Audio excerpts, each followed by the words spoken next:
Hello friends, welcome to forum Guruji YouTube channel. तो साथियों, इस वीडियो हम बात करने वाले हैं सीआरपीएफ कांस्टेबल ट्रेडमैन रिक्रूटमेंट 2026 के बारे में। जैसे आपको पता है, इसमें आपकी जो है 9,195 पदों पर आपकी जो वैकेंसी है, 10th पास कैंडिडेट्स के लिए काफ़ी अच्छी वैकेंसी है।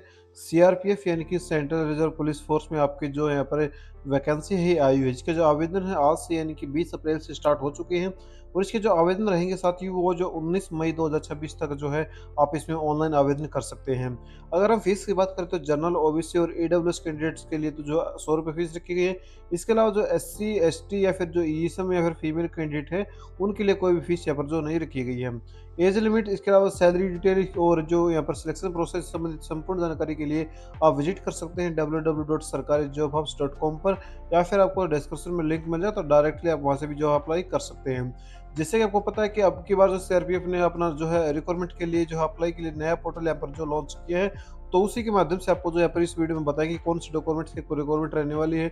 साथ ही आपको जो है पर कौन कौन से यहाँ पर आपको डॉक्यूमेंट्स के अलावा जो यहाँ पर पूरी इन्फॉर्मेशन प्रोवाइड करेंगे कि कैसे स्टेप बाय स्टेप आपको जो फॉर्म फिलअप करना है। सबसे पहले हम क्वालिफिकेशन की बात करते हैं। आपको जो नोटिफिकेशन में अपनी क्वालिफिकेशन जरूर जो वेरीफाई कर लेनी है। जैसे कि अगर ड्राइवर के लिए आप आवेदन कर रहे हैं तो 10th पास प्लस जो है हैवी मोटर व्हीकल लाइसेंस आपके पास जो होना चाहिए। इसके अलावा फिर अन्य कोई भी यहाँ पर अन्य ट्रेड के लिए आप आवेदन करें तो 10th पास प्लस जो है आपके पास जो है रिलेटेड ट्रेड में जो है यहाँ पर अपना यहाँ पर आईटीआई जो है होनी चाहिए, वो आप नोटिफिकेशन में पढ़ सकते हैं। नोटिफिकेशन डाउनलोड करने के लिए आपको जो नोटिफिकेशन लिंक है जो क्लिक है सिंपली दिख रहा है, इस पर जो क्लिक करेंगे तो यहाँ पर नोटिफिकेशन आपको जो डाउनलोड हो जाएगा। तो यहाँ पर कंप्लीट इन्फॉर्मेशन दी गई है। इसके अलावा यहाँ पर जो कैटेगरी वाइज जो है और स्टेट वाइज जो वैकेंसी है वो भी यहाँ पर बताई गई है, मेल कैंडिडेट के लिए भी और बाकी अन्य कैटेगरी के लिए भी जो है आप यहाँ पर जो देख सकते हैं। पूरी इन्फॉर्मेशन जब यहाँ पर आप देख लेंगे और अपनी क्वालिफिकेशन वगैरह वेरीफाई कर लेंगे, तब आप जो आपको आवेदन करना होगा। तो आवेदन करने के लिए आपको देखो अप्लाई लिंक के क्लिक एक ऑप्शन दिख रहा है, सिंपल इस पर जो क्लिक करेंगे तो आप जो न्यू रिक्वायरमेंट पोर्टल है जो यहाँ पर सीआरपीएफ का, उस पर आप जो आ जाएंगे। तो यहाँ पर आपको सबसे पहले देखो यहाँ पर या तो आप जो रिक्वायरमेंट ओपनिंग पर जो क्लिक करेंगे तो यहाँ पर आपको देखने को मिल जाएगा, नहीं तो आपको जो रजिस्टर्ड बटन पर रजिस्टर्ड पर क्लिक करके भी अपना जो यहाँ पर आवेदन कर सकते हैं। तो हम जैसे यहाँ पर आप अप्लाई हेयर पर जो क्लिक करेंगे तो सबसे पहले आपको जो रजिस्ट्रेशन के लिए आ जाएगा। तो यहाँ पर आपको जो है अपना जो नाम है वो यहाँ पर आपको मेंशन कर देना साथियों।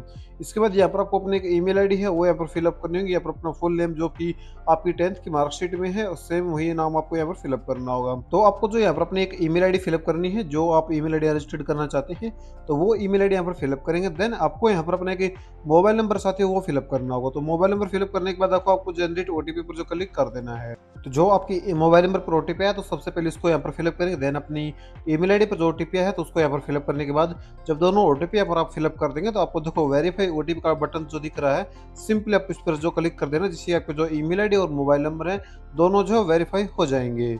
जिसके बाद यहाँ पर आपको जो है कुछ दिशा निर्देश के लिए यहाँ पर जो फॉर्म ओपन कराएगा, तो आपको इसको जो क्लोज कर देना। अगर आप पढ़ना चाहें तो जो पढ़ सकते हैं, नहीं तो इसको क्लोज कर देना है। जिसके बाद आपका जो रजिस्ट्रेशन है साथियों कंप्लीट हो गया है। अब आपको देखो यहाँ पर अभी के लिए जो है नो एप्लीकेशन फाउंड दिखा रहा है, क्योंकि आपने अभी कोई भी एप्लीकेशन के लिए जो आवेदन नहीं किया है। तो आपको जो देखो अप्लाई न्यू एडवर्टाइजमेंट पर जो क्लिक कर देना है। देन आपको फिर से अप्लाई हेयर पर जो क्लिक कर देना है। इसके बाद यहाँ पर आपकी कुछ इन्फॉर्मेशन ओपन होकर आएगी, जैसे कि आपकी पर्सनल इन्फॉर्मेशन जो आपने फिलअप की है अभी, जैसे नाम, मोबाइल नंबर और ईमेल आईडी। तो ये चीज़ें आपको यहाँ पर देखने को मिलेंगी। इसके बाद आपको जो आइडेंटिटी के लिए नीचे आ जाना है, और यहाँ पर आपको अपना एक आइडेंटिटी यहाँ पर प्रूफ देना होगा, जिसमें कि आप जो अपना passport, PAN card, driving licence, Aadhaar card, voter card या फिर कोई भी एम्प्लॉयमेंट आईडी कार्ड जो गवर्नमेंट के या फिर जो प्राइवेट सेक्टर के अंडर आती है जो वैलिड हो, वो आप जो दे सकते हैं। मैं प्रेफर करूँगा आप जो अपना आधार कार्ड ही यहाँ पर दें, क्योंकि वो यहाँ पर जल्दी ही आपका जो यहाँ पर अगर ऑनलाइन वेरिफिकेशन करते हैं तो जल्दी हो जाता है। फिर आपको जो अपना आइडेंटिटी जो भी आपने आइडेंटिटी सिलेक्ट की है उसका जो नंबर है वो यहाँ पर आपको फिलअप करना होगा। जिससे कि आपने आधार सेलेक्ट किया है तो यहाँ पर जो है आधार कार्ड का जो नंबर है वो फिलअप कर देंगे। फिर नेम ऑफ आइडेंटिटी यानी कि यहाँ पर अपना पहचान का जो नाम है वो यहाँ पर फिलअप करना है। यहाँ पर आपका जो है अपना जो नाम है आपके आधार कार्ड पर वही आपको जो है यहाँ पर फिलअप करना होगा। तो उम्मीद करता हूँ कि अभी तक आपके जो हमारे द्वारा जो दी जा रही जानकारी आपको समझ में आ रही है। तो आप जो है थोड़ा सा के लिए आप जो है चैनल को सब्सक्राइब जो कर सकते हैं साथियों। फिर आपको अपनी जो डेट ऑफ बर्थ है वो यहाँ पर फिलअप करनी होगी, जो कि आप इस कैलेंडर के माध्यम से जो फिलअप कर सकते हैं। जो भी आपकी जो डेट ऑफ बर्थ है वो यहाँ पर आपको जो बता देनी है। ये सेलेक्ट करने के बाद आपको देखो यहाँ पर जो है अपने मंथ सेलेक्ट करने के लिए इसको जो स्क्रॉल यहाँ पर जो है नेक्स्ट एड करना होगा। जब आप अपना मंथ सेलेक्ट कर लेंगे तो यहाँ पर अपनी डेट है वो सिलेक्ट कर लेंगे तो आपकी जो डेट ऑफ बर्थ है यहाँ पर फिलअप होकर जो आ जाएगी। तो आपकी जो एज है वो भी कैलकुलेट करके बता दी जाएगी कि कितनी एज आपकी है अभी। फिर आपको नेशनलिटी में जो इंडियन सिलेक्ट कर लेना साथियों। यहाँ पर आपको अपने फादर का जो नेम है वो यहाँ पर आपको फिलअप करना होगा। तो जो भी आपका फादर नेम है फिलअप करें, मैं रैंडमली फिलअप कर रहा हूँ क्योंकि मैं आपको लिए सिर्फ डेमो के लिए फॉर्म फिलअप कर आपको जो दिखा रहा हूँ। तो यहाँ पर आपको जो है अपने माता का जो नाम है वो यहाँ पर मेंशन कर देना है। फिर पूछा जा रहा है कि आपके परमानेंट आइडेंटिटी यानी आपके शरीर पर कोई परमानेंट निशान है तो आप जो फिलअप कर सकते हैं, नहीं अगर कोई निशान नहीं तो आप जो नो मार्क्स जो है यहाँ पर जो टाइप कर देना है। इसके बाद यहाँ पर आपको जो अपना जो जेंडर है वो साथियों बता देना है, मेल फीमेल जो भी आप हैं। इसके बाद आपको अपना मैरिटल स्टेटस है वो बताना है कि मैरिड है या फिर मैरिड है। अगर आप मैरिड हैं तो यहाँ पर आपको जो विवाह का जो प्रकार सिंगल मैरिज या फिर जो अपने अनुसार आप जो फिलअप कर सकते हैं, नहीं तो आपको जो अगर अनमैरिड है तो सिंपली यहाँ पर अनमैरिड सिलेक्ट करेंगे। उसके बाद नीचे आएंगे और यहाँ पर आपको जो अपना डोमिसाइल की जो जानकारी है फिलअप करनी होगी। जब पर आपको पूछा जा रहा है कि आपके पास डोमिसाइल है तो मैं प्रेफर करूँगा आप जो इसमें यस करिए क्योंकि डोमिसाइल डोमिसाइल लगभग जो आप सभी के पास जो होता है। फिर यहाँ पर कुछ बताया जा रहा है कि हैव यू माइग्रेट, यानी कि आप जो है अपने जो मूल राज्य है जहाँ पर आपका जन्म हुआ है उससे आप जो कभी भी माइग्रेट किए हुए हैं किसी दूसरे राज्य में, अगर हुए हैं तो यस करेंगे, नहीं तो जो नो पर जो क्लिक कर देंगे। फिर आपको जो अपना स्टेट है साथियों वो सिलेक्ट कर लेना है। देन आपको जो अपना डिस्ट्रिक्ट है साथियों वो यहाँ पर आपको सिलेक्ट कर लेना है। उसके बाद यहाँ पर नीचे आएंगे और अपने जो डोमिसाइल का जो सर्टिफिकेट नंबर होता है यानी कि प्रमाण पत्र संख्या वो यहाँ पर आपको फिलअप कर देनी है, जो कि आपके डोमिसाइल पर देखने को आपको जो मिल जाएगी। इसके बाद नीचे आएंगे और यहाँ पर आपको अपनी कैटेगरी की जो जानकारी है वो यहाँ पर फिलअप करनी होगी। जिससे सबसे पहले पूछा जा रहा है कि आपका रिलीजन क्या है वो यहाँ पर फिलअप करेंगे। देन आपको अपनी कैटेगरी है वो सिलेक्ट कर लेनी है। यहाँ पर जो ये बताना चाहूँगा मैं, जैसे कि जर्नल SC ST है, अगर आप SC ST या रिजर्व कैटेगरी चूज करते हैं तो आपको जो आपकी सर्टिफिकेट की जो जानकारी है वो यहाँ पर आपको फिलअप करनी होगी। इसी में ऐसे सिलेक्ट करता हूँ तो यहाँ पर सर्टिफिकेट नंबर जो ये पर का सर्टिफिकेट नंबर होता है वो फिलअप करना है। और फिर जारी करने का वाला राज्य कौन सा था, किस राज्य से आपने जारी करवा रखा है तो वो यहाँ पर फिलअप करना होगा, यानी कि आपका जो मूल राज्य है वहीं से आपका जो जारी होगा। फिर आपसे पूछा जा रहा है कि यहाँ पर डिस्ट्रिक्ट क्या था, यानी कि किस डिस्ट्रिक्ट से आपने यहाँ पर जो जारी किया गया था। फिर इश्यू अथॉरिटी कौन सी थी, वो यहाँ पर आपको जो DM थी या फिर जो है ADM थी, एडिशनल डिस्ट्रिक्ट मैजिस्ट्रेट में। इसके अलावा जो यहाँ पर जो है तहसीलदार थी, जो भी थी आपके कास्ट सर्टिफिकेट पर जो देखने को वो जो मिल जाएगी तो वहाँ वो आपको जो फिलअप कर देना है। फिर इसके बाद जो है इश्यू डेट कौन सी थी वो यहाँ पर आपको फिलअप कर देनी है। इसके बाद ये जानकारी जो फिलअप कर देंगे तो नीचे आएंगे और यहाँ पर आपको कुछ अन्य जानकारी जो फिलअप करने के लिए कहा जाएगा। जहाँ पर आपको पूछा जा रहा है कि जो भर्ती का तरीका है वो मोड ऑफ रिक्रूटमेंट वो आपको बता देना है, आप जो ई-सिम से हैं या फिर जो है डायरेक्टली यहाँ पर आवेदन कर रहे हैं। तो अगर ई-सिम से होंगे तो ही आपके सामने देखो, अगर मैं ई-सिम सेलेक्ट करता हूँ तो यहाँ पर येस का ऑप्शन आ गया और ये सभी जानकारी को फिलअप करनी होगी। अगर मैं यहाँ पर डायरेक्टली यहाँ पर डायरेक्ट एंट्री करता हूँ तो ये सभी ऑप्शन जो है हट जाएंगे। और यहाँ पर पूछा जा रहा है कि आपके खिलाफ कोई भी आपराधिक मामला अगर है तो यस करके जानकारी देनी, दोनों पर जो है क्लिक कर देना है। देन आपसे पूछा जा रहा है कि आप जो है 1984 के दंगों से में मारे गए पीड़ितों के बच्चे हैं या फिर आश्रित हैं, अगर हैं तो यस करेंगे, नहीं तो नो पर जो क्लिक कर देंगे। क्या आपके पास जो कोई यहाँ पर उपलब्धि है यानी कि अचीवमेंट है, अगर है तो यस करके जो उसकी जानकारी है वो यहाँ पर आपको डिटेल में बता देनी है, नहीं तो सिंपल आपको कोई इसमें नो पर जो क्लिक कर देना है। देन आपको यहाँ पर इंपॉर्टेंट पॉइंट है कि आपको जो है अपनी पोस्ट है वो सिलेक्ट कर लेनी है कि किस पोस्ट के लिए आप जो साथियों आवेदन कर रहे हैं। जैसे कि हम जो है ड्राइवर की पोस्ट के लिए जो आवेदन कर रहे हैं तो हम जो है अपनी ड्राइवर की जो पोस्ट है सिलेक्ट कर लेंगे। इसके बाद आपको जो सेव एंड नेक्स्ट पर जो क्लिक कर देना है, जिससे कि आपकी पर्सनल डिटेल है साथियों वो सक्सेसफुली यहाँ पर जो सेव हो जाएंगी। अब आपको सेकंड स्टेप में अपना जो एड्रेस है वो फिलअप करने के लिए कहा जाएगा। तो यहाँ पर आपको जो है अपना कोई भी आपका जो यानी कि कोई भी नहीं, मतलब आपका जो एड्रेस है मैं रैंडमली फिलअप कर रहा हूँ, तो लेकिन आपको जो अपना ध्यानपूर्वक अपना जो एड्रेस है वो फिलअप कर देना है। फिर आपको जो है यहाँ पर प्रॉपरली अपना एड्रेस अच्छे तरीके से फिलअप करना है। फिर आपको आपसे पिन कोड के बारे में पूछा जाएगा तो आपको अपना पिन कोड है वो फिलअप कर देना है। देन आपको अपना स्टेट है वो सिलेक्ट करना है, डिस्ट्रिक्ट है वो सिलेक्ट करने के लिए कहा जाए तो सिलेक्ट कर लेना है। फिर आपको अपने जो गांव का जो नाम है वो यहाँ पर आपको फिलअप कर देना है। फिर नियरेस्ट पुलिस स्टेशन आपका कौन सा है तो वो यहाँ पर आपको फिलअप करना होगा। उसके बाद पोस्ट ऑफिस क्या है आपका वो यहाँ पर आपको फिलअप करना है। उसके बाद मैं बताना चाहूँगा आपको कि यहाँ पर आपको जो अपनी तहसील का जो नाम है वो भी आपसे पूछा जाएगा तो वो भी आप जो फिलअप कर देना है। इसके बाद नीचे आएंगे, अगर आपका जो परमानेंट और पोस्टिंग एड्रेस सेम है तो आपको सेम एज परमानेंट एड्रेस पर जो क्लिक कर देना है, अगर नहीं है तो इसको चेक बॉक्स पर नहीं करना, आपको अपना एड्रेस है वो यहाँ पर मैनुअली फिलअप करना होगा। इसके बाद आपको जो नीचे आ जाना है, देन आपको जो सेव एंड नेक्स्ट पर जो क्लिक कर देना है, जिससे कि आपको डाटा है वो सेव हो जाएगा। फिर आपको जो एजुकेशन क्वालिफिकेशन एड ऑन करने के लिए कहा जाएगा, जहाँ पर आपको सबसे पहले अपनी यहाँ पर 10th की जो डिटेल है वो ऐड करने के लिए कहा जाएगा। यहाँ पर आपको अपने 10th की मार्कशीट का जो नंबर है, सर्टिफिकेट नंबर वो यहाँ पर फिलअप कर देना है। पासिंग ईयर क्या थी वो साथी यहाँ पर आपको जो फिलअप कर देनी है, जो भी आपकी पासिंग ईयर होगी। फिर बोर्ड किस बोर्ड से पास आउट की है वो फिलअप करेंगे, किस यानी कि सॉरी यहाँ पर जो किस राज्य से पास आउट की है वो यहाँ पर फिलअप करना है, और जो स्टेट है वो यहाँ पर बोर्ड का जो स्टेट है वो सिलेक्ट करेंगे।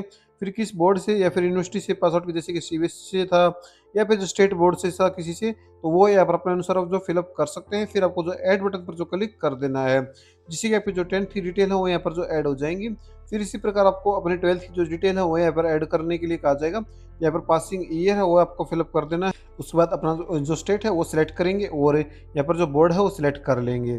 फिर आपको जो ऐड बटन पर जो क्लिक कर देना है। फिर आपको अपनी आईटीआई की इन्फॉर्मेशन अगर आप फिलअप कर रहे हैं, आप जैसे हम ड्राइवर के लिए आवेदन करें तो उसमें जो 10th प्लस जो है heavy motor vehicle driving licence मांगा गया था, जो यहाँ पर ड्राइविंग के लाइसेंस की जो जानकारी है वो आगे मांगी जाएंगी। फिर आपसे देखो यहाँ पर आपके पास जो भी क्वालिफिकेशन है, जैसे ग्रेजुएशन की जानकारी है या फिर जो आईटीआई से की जानकारी आपके पास है, तो वो भी यहाँ पर आपको जो फिलअप कर देनी है। और अपना जो पासिंग ईयर है वो यहाँ पर आपको जो फिलअप करने के लिए कहा जाएगा, तो वो अपना जो पासिंग ईयर आप जो सिलेक्ट कर सकते हैं साथियों। इसके बाद आपको स्टेट सेलेक्ट कर लेना, सेम इसी प्रकार यहाँ पर आपको यहाँ पर बहुत से जो इंस्टीट्यूट के नाम है वो यहाँ पर आपको ओपन कराएंगे, तो वो यहाँ पर आपको फिलअप कर देना जो इससे भी आपने अपना पास आउट किए हैं। उसके बाद ऐड पर जो क्लिक करेंगे तो आपको एजुकेशन क्वालिफिकेशन ऐड हो जाएंगी। फिर आपको सेव एंड नेक्स्ट पर जो क्लिक कर देना है। अब आपने जो पोस्ट सेलेक्ट की थी वो यहाँ पर आपके सामने आएगी। जहाँ पर आपने जो पोस्ट सेलेक्ट की है तो यहाँ पर आपको चेंज करने के लिए ऑप्शन जो देखने को मिल जाएगा। अगर आप चेंज करना चाहें अभी भी जो कर सकते हैं। फिर जैसे हमने ड्राइवर की सिलेक्ट कर रखी, तो यहाँ पर पूछा जा रहा है कि भाई आपके पास जो मिनिमम क्वालिफिकेशन जो है 10th वो आपके पास है। अगर हाँ, आपको देखो इसमें ये सी करना है क्योंकि मिनिमम क्वालिफिकेशन आपके पास जो है होनी चाहिए। फिर डिटेल में आप जो है उसकी जो जानकारी है वो फिलअप कर सकते हैं। इसी 10th की जो डिटेल है आपकी, इसमें आप जो बेसिकली 10th भी जो भर सकते हैं। अब आपसे पूछा जा रहा है कि आपके पास जो है हैवी मोटर व्हीकल का जो लाइसेंस है वो आपके पास है, तो है यहाँ पर आपको जो यस कर देना है। फिर आपको जो यहाँ पर अपने जो यहाँ पर जो यानी कि ड्राइविंग लाइसेंस का जो नंबर है वो यहाँ पर आपको जो फिलअप करना होगा। उसके बाद आपको जो नीचे आ जाना है और यहाँ पर आपको जो है अप्लाई फॉर अनदर पोस्ट है। अगर आप अन्य पोस्ट के लिए आप जो आवेदन करना चाह रहे हैं तो ये आप जो है पंजीकृत की पोस्ट के जो आवेदन कर सकते हैं, नहीं तो आपको जो ब्लैंक भी छोड़ सकते हैं। और सेव एंड नेक्स्ट पर जो क्लिक कर देना है। जहाँ पर अगले स्टेप में आपसे जो डॉक्यूमेंट्स अपलोड के लिए कहा जाएगा, तो यहाँ पर आपको जो है यहाँ पर सबसे पहले अपना पासपोर्ट साइज फोटो है वो अपलोड करने के लिए कहा गया है। तो आपको क्लिक टू अपलोड फोटो पर जो क्लिक कर देना है। जब आपको फोटो अपलोड हो जाएगा, सेम इसी प्रकार आपको जो अपने सिग्नेचर है वो भी जो अपलोड कर लेने हैं। और फिर आपको अपना कास्ट सर्टिफिकेट है वो अपलोड करना होगा। सेम इसी प्रकार आपको अपनी जो 10th की जो मार्कशीट है वो अपलोड कर देनी है, 12th की मार्कशीट अपलोड कर देनी है, और अपनी आईटीआई सर्टिफिकेट है वो या फिर जो मार्कशीट है वो अपलोड कर देनी है। फिर इसके बाद आपको जो यहाँ पर चेक बॉक्स पर जो क्लिक कर देना है और सेव एंड नेक्स्ट पर जो क्लिक कर देना है। लेकिन उससे पहले मैं डॉक्यूमेंट्स जो आप अपलोड कर रहे हैं उसकी साइज में बता देता हूँ। जैसे आप अपना फोटो अपलोड कर रहे हैं तो 50 से 100 के बीच में होना चाहिए, और जेपीजे या फिर जेपीईजी या फिर पीएनजी तीनों फॉर्मेट में आप जो अपलोड कर सकते हैं। सिग्नेचर भी आपको जो सेम इसी फॉर्मेट में अपलोड करना है। अन्य क्वालिफिकेशन के जो डॉक्यूमेंट्स है वो आपको जो 100 के बीच से 500 के बीच में होनी चाहिए, और जेपीजी पीएनजी पीडीएफ सभी फॉर्मेट में आप जो यहाँ पर जो आसानी से जो अपलोड कर सकते हैं। तो सभी डॉक्यूमेंट्स अपलोड करने के बाद आपको सेव एंड नेक्स्ट पर जो क्लिक कर देना है। जिसके बाद आपके फॉर्म का जो प्रीव्यू हो आपके सामने ओपन होकर आएगा। अभी आपका जो फॉर्म है इनकम्प्लीटेड यानी पेंडिंग दिखा रहा है स्टेटस में, क्योंकि अभी सबमिट फाइल सबमिट नहीं हुआ है। तो आपको जो यहाँ पर फीस पेमेंट है अभी भी जो अनपेड दिखा रहा है। लेकिन आपको जो ये आपका जो प्रीव्यू है, अगर आपको लगता है कि गलती है तो आपको जो एडिट करके ठीक कर लेना है। ये सभी ऑप्शन यहाँ पर एडिट का ऑप्शन जो देखने को मिल रहा है, सभी यहाँ पर पोस्ट डिटेल पे होगी या फिर पर्सनल डिटेल होगी, सभी के सामने एडिट का ऑप्शन जो देखने को मिल रहा है। अगर आप एडिट करना चाहें तो एडिट कर सकते हैं, नहीं तो आपको जो नीचे आ जाना है, जहाँ पर आपको जो है यहाँ पर अपने प्लेस में जो है अपना जहाँ से आप आवेदन कर रहे हैं तो वो इसका जो नाम है वो यहाँ पर मेंशन करेंगे। इसके बाद सेंटर प्रेफरेंस है, अब वो आपको जो भरनी होगी। तो कोई भी यहाँ पर आपको जो सेंटर प्रेफरेंस है जो आप भरना चाहें वो आप जो है भर सकते हैं। कोई भी सेंटर प्रेफरेंस आपको जो है जो है भरनी आवश्यक है, तो जो भी आपको पसंद है वो आप जो भर सकते हैं। इसको नीचे आएंगे और फीस डिटेल आपके यहाँ पर जो बता दी गई है। अब इसके बाद आपको जो है पर चेक बॉक्स पर जो क्लिक करना है।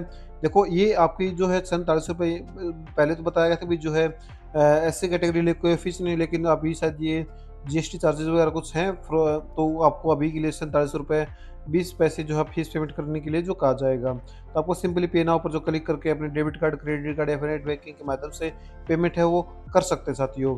फिर आपको जो है यहाँ पर अपना जो है प्रिंट आउट है वो आपको जो ले लेना है। इसे ही पेमेंट करने के लिए आपको पे नाउ पर जो क्लिक कर देना है, तो आप जो पेमेंट गेटवे के ऊपर जो रिडायरेक्ट जो है कर दी जाएंगे। तो यहाँ पर आप जो क्रेडिट कार्ड नेट बैंकिंग या फिर यूपीआई के माध्यम से अपनी जो पेमेंट है वो आप जो कर सकते हैं साथियों। जिसके बाद आपको जो यहाँ पर पेमेंट स्टेटस में आपको जो यहाँ पर पेड दिखा जाएगा, और आप जो फाइनल सबमिट कर देंगे तो यहाँ पर आपको जो प्रिंट स्टेटस में आपको जो सबमिट यहाँ पर देखने को जो मिल जाएगा। इसके बाद अगर आप इसका प्रिंट वगैरह लेना चाहें, आप जो डैशबोर्ड पर जो क्लिक कर देना है, जहाँ पर आपके जो भी आप फॉर्म सबमिट करेंगे तो उसकी पूरी इन्फॉर्मेशन आपको देखने को मिल जाएगी। तो यहाँ पर एप्लीकेशन स्टेटस में अभी जैसे पेंडिंग दिखा रहा है, तो हमने पेमेंट नहीं की है तो और सबमिट नहीं किया है, तो आपको जो देखने को मिल जाएगा जब आप पेमेंट करेंगे तो फाइनल सबमिट का ऑप्शन आप जो है देखने को जो मिल जाएगा। अगर आप इन केस अगर आपका जो ब्राउज़ क्रैश क्रैश वगैरह हो जाता है, तो आप दोबारा से लॉगिन करेंगे और डैशबोर्ड पर क्लिक करने के बाद यहाँ पर आप आ जाएँगे और एक्स्ट्रा बटन पर क्लिक करके इस फॉर्म को जो आप जो कंप्लीट कर पाएँगे साथियों। तो बिल्कुल मैंने स्टेप बाय स्टेप आपको बता दिया, बस यहाँ से कुछ नहीं करना है, पेमेंट करनी है, प्रिंट आउट आपको जो ले लेना है। तो उम्मीद करता हूँ कि आपको जो है ये हमारे द्वारा भरे गए फॉर्म की जो जानकारी है, उससे आप जो है संतुष्ट होंगे। अगर आप को लगता है कुछ इम्प्रूवमेंट की ज़रूरत है हमारे इस वीडियो में, आने वाली वीडियो में, तो आप जो नीचे सजेशन अपना जो ज़रूर आपको जो दे सकते हैं और चैनल को सब्सक्राइब करना साथियों ना भूलें। साइट का जो लिंक है मैं फिर से बताना चाहूँगा, आपको नीचे मिल जाएगा डिस्क्रिप्शन में, तो वहाँ से आप जो विजिट कर सकते हैं www.sarkarijobhost.com। वीडियो देखने के लिए आप सभी का बहुत-बहुत धन्यवाद और अपना जो सजेशन है या फिर आप जो आपको वीडियो पसंद आई तो वीडियो को लाइक और अच्छा-सा कमेंट कर कर ज़रूर जाए। वीडियो देखने के लिए आपका बहुत-बहुत धन्यवाद और अगर आपका कोई डाउट है तो आप नीचे कमेंट में ज़रूर पूछिए, आपका जो जवाब है वो ज़रूर दिया जाए। धन्यवाद।